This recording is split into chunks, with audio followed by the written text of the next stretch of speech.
E aí, meu amigo do Sport Like, segue a polêmica aqui dos jogos entre Grêmio e Bragantino, São Paulo e Palmeiras, né?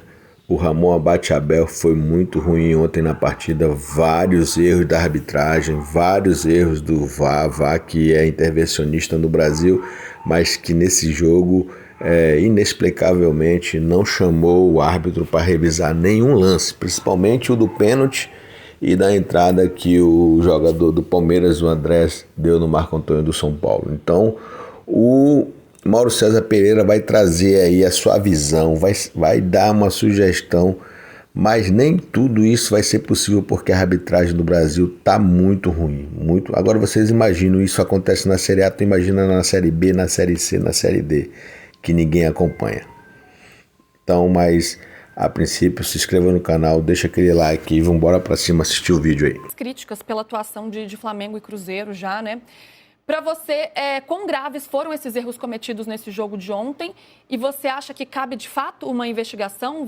Você entende que o jogo está manchado, também a arbitragem manchada, como colocou o Arnaldo? Bem, primeiro, Luísa, é uma das partidas polêmicas em que o Palmeiras é beneficiado nessa temporada. Teve na estreia contra o Sport 2 pênaltis bizarros. Pênalti, para mim, inexistente. Vamos colocar como discutível, né? Eu não sou aqui o dono da razão, então vamos colocar como discutível. Contra o Ceará, estava perdendo de 1-0. Contra o Vitória, quando perdi, reagiu e empatou. Não marcado a favor do Botafogo, também pedido lá pelo jogador do Botafogo, pelo Correia. Lances polêmicos, que invariavelmente têm sido desfavoráveis aos adversários do Palmeiras. Isso é um fato. Isso é um fato. Você pode até achar que esse foi e o outro não foi, mas que são polêmicos, são. E ontem, como disse o Arnaldo, até num ambiente outro. A gente sabe muito bem que quando um time joga em casa, e alguns clubes fazem isso com maestria, né, tem método, eles pressionam a arbitragem de uma forma visceral que o cara tem que ser muito valente para poder marcar alguma coisa com o time da casa. Isso acontece demais. O caso de ontem acho que é gravíssimo, porque estamos falando de uma arbitragem que marca tudo e de repente resolve não marcar nada, e de um VAR ultra intervencionista que ontem resolveu tomar café. O cara resolveu tomar um café. Aí você pega o jogo de sábado, que foi uma coisa bizarra, o pênalti marcado para o Bragantino contra o Grêmio, e a discussão do VAR é surreal. Como se o braço do Marlon tivesse aberto. Ele está com o braço... Eu sempre digo o seguinte, nessas horas, imagina o seguinte, imagina que o jogador não tem o braço. Vai no Photoshop, lá na ferramenta qualquer, e tira o braço. A bola bateria no tronco do jogador. É bloqueio com o braço quando ele tem o braço aberto, né, ampliando a área, como se diz. Não foi o que aconteceu. E ele convence o árbitro, o cara marca o pênalti. O VAR... Vou pegar o nome dele já aqui, que a gente até confunde, são tantos árbitros ruins que é difícil lembrar todos. Mas esse VAR foi o mesmo VAR que marcou um pênalti bizarro contra o Corinthians para o Inter 3 dias antes. Aí já é aquela coisa da falta de malícia, ou sei lá o quê. Os caras não percebem que o jogador está tirando o corpo para trás para cavar uma falta. O Aloysio fazia isso no São Paulo há uns 20 anos quase. Né? E jogando o corpo para trás, foi pênalti, marca o pênalti. Então, o jogo que era para o Corinthians vencer terminou empatado, o jogo para terminar empatado terminou com a derrota do Grêmio para o Red Bull Bragantino. Isso na quarta, isso no sábado, aí no domingo, para fechar, o bambambam da arbitragem, o tal, né, na visão da CBF, faz o que fez ontem. É inexplicável isso aí, não dá para entender. Não dá. Aí você vê logo depois, Bahia e Flamengo. O Danilo é expulso com 12 minutos. Rigor, porque tem que ter, era para expulsar mesmo. O Wallace foi fazer aquela pataquada, expulso, tem que expulsar, tá certo. Por que num jogo há rigor e no outro não há rigor? Dois times que disputam a liderança. Como é que é isso? A virada do Palmeiras, sensacional, ela não tem como falar desse jogo sem analisar a arbitragem, porque a arbitragem propiciou ao Palmeiras a possibilidade da virada. Se é marcado o pênalti convertido e se o Andrés Pereira é expulso para ter entrada violentíssima em cima do Marco Antônio, e por muito menos ele expulsa um jogador aqui no Brasil, né?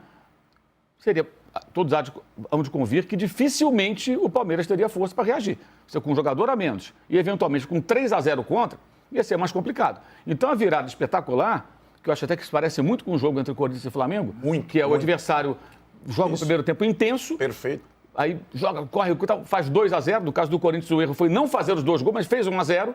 E aí, quando o banco do outro time mais rico começa a entrar em campo e o outro time vai se cansando, a diferença vai crescendo e vem a virada. Igualzinho o roteiro.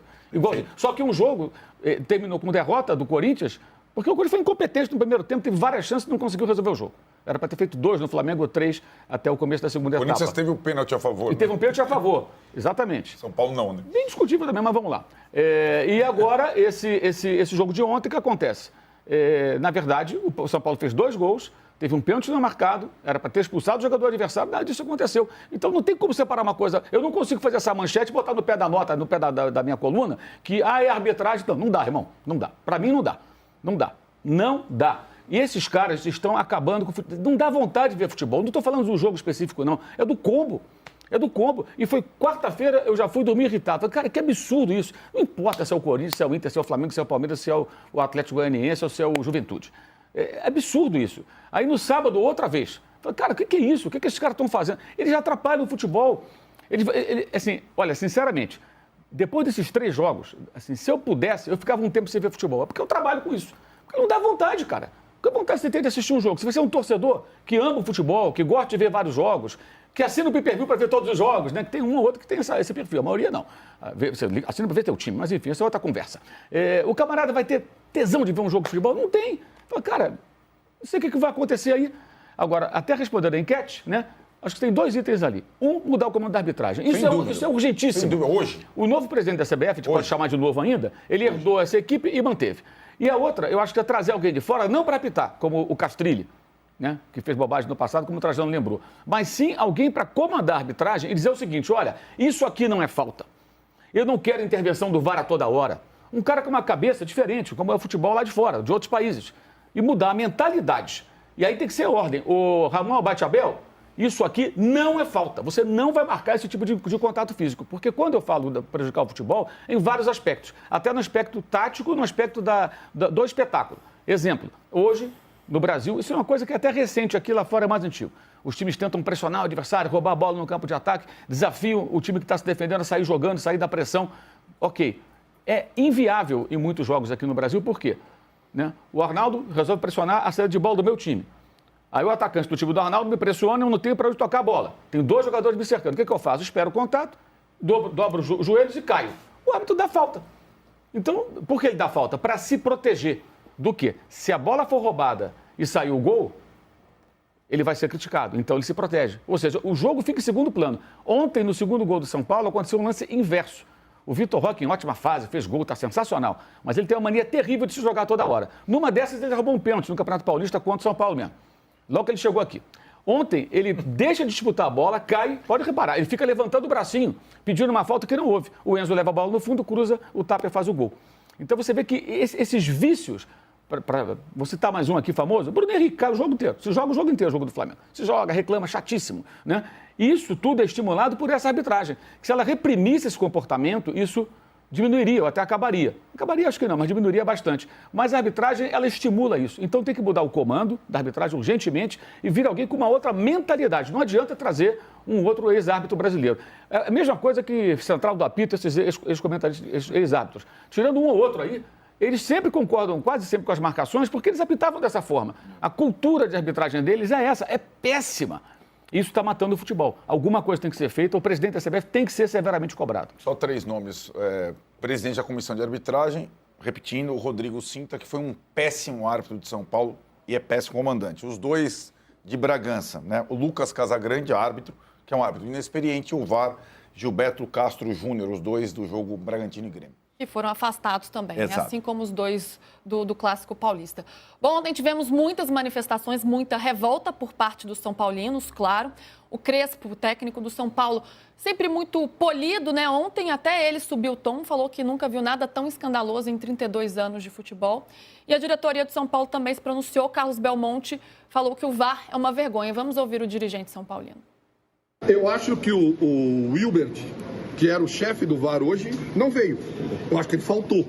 Eu acho que ele não estava aí. Não é possível que ele não estava no jogo, porque não dar o pênalti no Tapia, quando a partida estava 2-0, é inacreditável. É inacreditável ele não dar aquele pênalti. E não chamar. Quer dizer, o VAR está lá para quê? Então eu acho que ele não estava lá. Depois, uma entrada no meio da canela do Marcos Antônio. De novo, o VAR não chama. Então eu tendo a crer que o VAR não veio, né? O VAR não estava no jogo. Deve ter faltado, deve ter acontecido alguma coisa, porque é impossível o VAR não chamar. E chama para tudo. E em 90% das vezes, chama para nada. Chama quando não devia nem interferir, né? Mas hoje que precisava interferir, afinal é o VAR não apareceu. Aqui nós não estamos falando do resultado da partida. O Palmeiras fez a parte dele, venceu, parabéns ao Palmeiras. Nós estamos falando do VAR. O jogo estava 2-0 e há um pênalti que é inacreditável o VAR não chamar. É inacreditável, porque é claro, não tem ninguém nem perto do lance. Então, é assim, infelizmente, assim caminha o VAR no futebol brasileiro. Realmente, o VAR no futebol brasileiro é uma vergonha.